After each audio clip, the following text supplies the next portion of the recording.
watching The Fix with me, Karima Brahman, in conversation, of course, with the Director General of Employment, Mr. Thobile Lamati, as well as COSATU's General Secretary, Bheki Ntshalintshali, and Busa's Sipho Pityana. Director General, let me start with you. Workers in vulnerable sectors, particularly in agriculture, informal workers, casual labourers, how are you making sure that those people are protected? Domestic workers, they are historically badly organised. There's very little compliance from their employers because of the precarious way in which they are employed. What are the specific steps that you have put in place to safeguard them? Firstly, the existing provisions that are provided for in the different legislations that we administer are still in force, and therefore will appeal to workers in whichever area that they find themselves in to contact the Department of Labour if they are exposed to any anything that threatens their safety and their health. They must contact the Department of Labour in a similar way that they've been doing all these years. We have a number of available provisions to deal with instances where people have to be, laid off. There's short time, reduced hours of work. So we have provisions to deal with those. Sorry to interrupt you. We've seen, for example, some wine estates already shutting down in the Western Cape as a result of exposure because we've got a lot of tourists coming there. What is the protective measures? Have you visited, since the virus has been declared a national disaster, have you visited farming areas and farming communities, for example, to ensure that farmers are complying, big commercial farms especially? We have visited quite a number of and what have you found? Establishments. And instances we find that they comply, in instances we find that they don't comply, and we do the normal, we take the normal steps that we take. Now, we've also received calls from a number of these establishments saying they will be closing down and what are the processes that they need to follow so that we can be able to provide them with assistance. So we have been providing advice. In each and every province, we've established a rapid response team that is able to respond with urgency whenever there are issues that are raised. Okay, Mr. Bheki Ntshalintshali, your experience, particularly in these sectors, have more people that generally are members of unions been calling in for advice? What are the critical areas where you need the Department of Labour to actually take stricter action against employers? Let me start by just saying that in the Department of Labour and Employment, one of the areas where the department is not up to standard is on the issues of inspectorate and enforcement. We've been raising these issues for many, many years, maybe because of the budget constraints. We don't have enough people to do the inspectorate and enforcement. So from time to time, workers will be exposed. So our first call in these areas is to the employers themselves that in this critical time, we should not be expecting some policemen looking after them and to say you must comply to save the life and to save the economy. There has to be self-esteem that people on their own, they come up and say we need to do something. This period is going to come and pass, but we've got a better future that we need to protect. So in relation to the vulnerable sectors, we have issued a statement, and we said in the network, we need to have some sectoral, and the response team of both the tripartite is working on to say, let's go closer, meaning convening. Okay, it looks like we've got some problems with Mr. Ntshalintshali's line. Let me bring you in, Sipho from Busa, Mr. Pityana. The compliance from business. One of the big issues is, of course, making sure that your own members comply. We've heard, for example, Mr. Ntshalintshali speaking about workers at the toll gates still exchanging money, and that you are still looking, businesses are still looking at providing safety gear as a cost rather than an investment in their business. Have you brought your members together and taken them through their paces in terms of dealing dealing with the consequences of this virus? Bheki is quite right.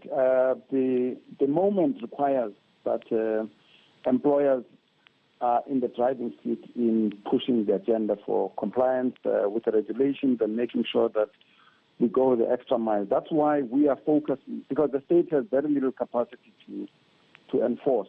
So taking that into consideration, we are investing efforts to make sure that the public education and the mobilization of all sectors of the economy. By the way, the agriculture sector is part of the Busa effort around this effort to Agri-SA and other related sectors. Some of them are not members of those, but our efforts are going to focus on an education program and ensure an awareness program that is about ensuring that everybody complies. And that's critical in ensuring that the resources of the Department of Labor, limited as they are, focus on enforcement where there is no compliance. Remember that one of the most important things about this is that in saying that we are on side with government in its effort here, we basically are saying that anybody who doesn't play ball cannot expect that we would support them in breaching this. This is a matter of life and death. The whole nation has to be mobilized to ensure that we protect our citizens. Mr. Pityana, we can't, of course, escape the inevitable. There will be job losses, particularly in the small and medium-term enterprises. We've already seen the entertainment industry terribly affected, the conferencing industry, and many other industries. What are we putting forward? I see in your proposal to NEDLAC, you're talking about things like short time. You're talking about mechanisms where people, instead of losing jobs completely, they are almost kind of staggered approaches to, job staffing, so that people don't feel the impact as harshly. What has been the uptake from businesses for things like short time, for making sure that people work in such a way that perhaps they take home less, but doesn't necessarily lose their livelihoods? Well, it would be wrong for me to pretend that we have all of these steps, but for instance, we have Sipho and the REIT industry that has had proposals. We've had the banking associations and the Association of Insurance Industries that have proposals that have been put together that looks at how we make sure that businesses continue to survive. There are issues around rental, there are issues around banking facilities, there are issues around their credit, etc., etc. So this has a multiplier effect across the economy. So we also need to look at mitigative steps that cushion and protect impact on workers, and that's why we're having discussions with government to look at its passive labor instruments, not only in respect of UIF. I think that we have to reflect on how we might be able to use the compensation fund, which also has a huge surplus, to try and cushion the impact for workers. We're encouraged by some of the proposals that have come from the Minister of Small Business. So we're working together to look at this. But remember that also the extent to which we can cooperate and collaborate amongst ourselves as businesses is hampered by the fact that we can't breach the competition laws in the country. So we can't agree programs and strategies that might be in violation of this. But within all of those regulatory frameworks, we have to look at mitigative steps. Now, let me bring in the Director General here. You spoke about measures and you spoke about having visited your farms and some people having been, found to be in breach. Just give our viewers an understanding or a rundown of what the penalties are that faces businesses that do not comply with the regulations in terms of making sure that, A, workers' rights are protected, and 2, that workers themselves are protected as they continue carrying out their jobs during the period of the COVID-19 pandemic? Firstly, Karima, there are two things. One, there are regulations that have been announced as a result of COVID-19. And these regulations, they relate to what businesses need to do in terms of closures and other administrative issues that I've mentioned with respect, on. So the enforcement of these... Just let me come in here. Yeah, I want you to give our viewers an idea. If a business, let's say KPMG, doesn't comply with safety standards for their workers, what penalties does a company like that face in terms of the regulations? Are they going to be fined? Can people be charged? What exactly are the penalties that they are facing? If they are not in compliance with our own regulations, I wanted to draw a distinction between the regulations administered by the Department of Labour and these new regulations that came into effect a day before yesterday, so that you know that the enforcement of those is the responsibility of the South African Police Services. And the safety regulations are our responsibility as a department. And if you transgress those, you could be fined, and also you could be... there could be a sentence that the court can pronounce against the employer who transgressed that. Remember, we have to follow the justice system process. So there are those that are stipulated. For instance, if you are a first offender, there's a 50,000 fine, and if you are a repeat offender as an employer, there's a maximum of 100,000 fine that can be levied by a court. Now, we are going to be speaking to the Police Minister, Bheki. He's actually going to be on in the next segment. We're also going to be speaking with Zwelinzima Vavi from COSATU, who is not in NEDLAC, to speak about their particular areas of expertise and also just how they're going to deal with certain issues. But, Mr. Pityana, let me bring you to the table. You are in NEDLAC as businesses, but not all trade unions are in NEDLAC, for example. And particularly when we're talking about the impact of this disease on the economy, on the labour market. What are employers doing to engage unions and worker representatives and organisations that fall outside of the social compacting structures as we have it?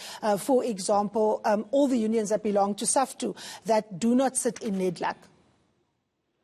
Well, as you know, in the context of business, Black Business Council is not a member of NEDLAC, but we have found ways to include them in our delegations to make sure that we have an inclusive approach. This is one case where it's absolutely critical that all of us have to be in. So I hope that the Labour constituency will find a mechanism to include COSATU. Beyond NEDLAC, of course, you would know that COSATU is represented in a number of, through its affiliated organizations, in a number of companies that deal with them, and we're working with those unions in every sector to make sure that all hands on deck, and we make sure that we do what we have to do. I just need to say, Karima, that the success of this effort is going to depend on public communication, and one of the streams that we've established is public communication that is about encouraging everybody